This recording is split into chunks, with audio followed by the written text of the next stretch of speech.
Welcome back, folks. So, as you can see, well, first off,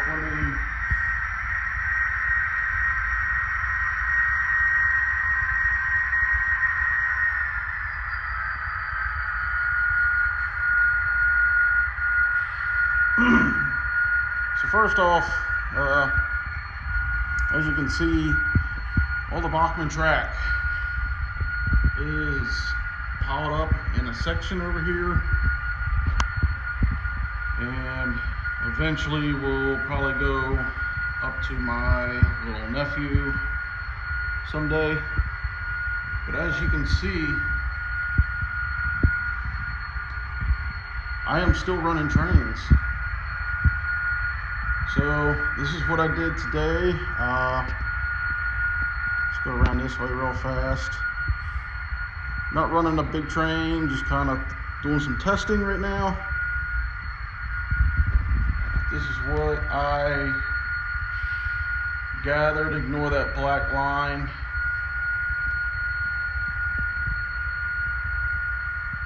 So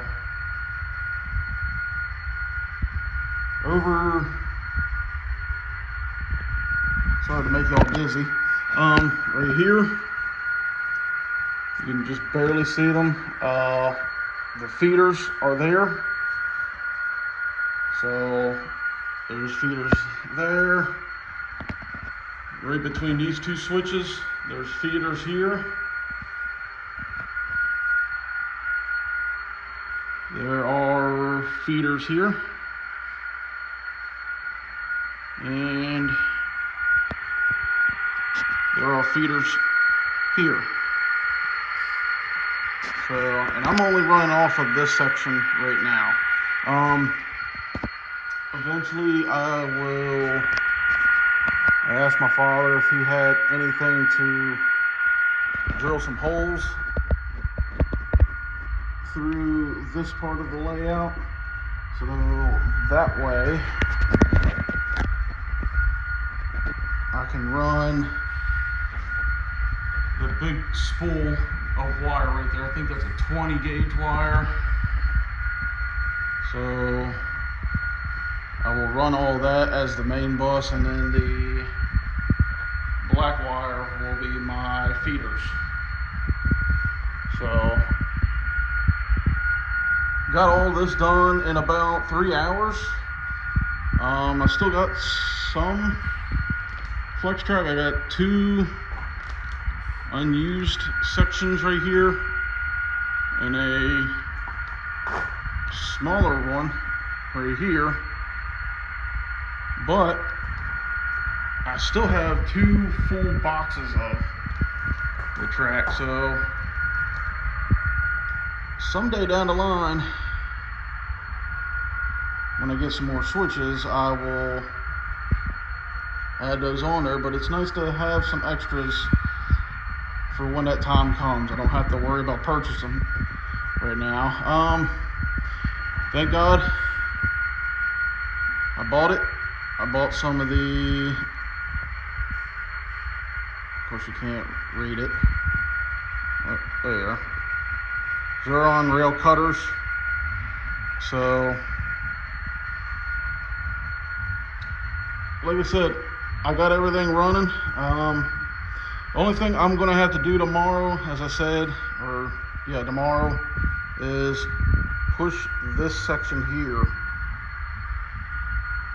basically up into this curve here, just a bit into it, a little bit, or a bit further out, because the second I put these 2 on here, they instantly derailed, and I'm gonna have to figure out exactly what to do about them. But oddly enough, the one that was always giving me problems is still running. So far so good. That's it for today. Small video. I know it's not really small, but the next thing I'm going to do is take these extra pieces of ties, trim off the spike heads, and just fit them under certain areas that I can. So hope y'all enjoyed. One other thing, as you saw, Scale Trains is running. I ran two Atlas, the two Atlas models I got, and I ran two Genesis models, no problem. So next thing I gotta figure out is, well, some people were saying that I don't need to, and I was watching, and I don't think I will, because I tested it last night, as a matter of fact. I'm powering up my Frog, and things, they all seem to work out, but of course that was the Genesis models there that I tested out, so maybe the Scale Trains and the Atlas models, they may be different. They're ESU. So, but overall, we're getting there. A lot better. This is a lot better looking. I know a lot of people are going to say we should have put some cork row bed on there. That stuff is too expensive right now. This stuff here is, this track here was not cheap. It's just, as most of y'all know, it was not cheap, but I like this stuff a lot better. And this here, that was the main reason why I went with this, the snap feature on these Walthers tracks. So until then, folks, if you have any comments, let me know. But that's it for now, and I will see you all next time. Bye for now.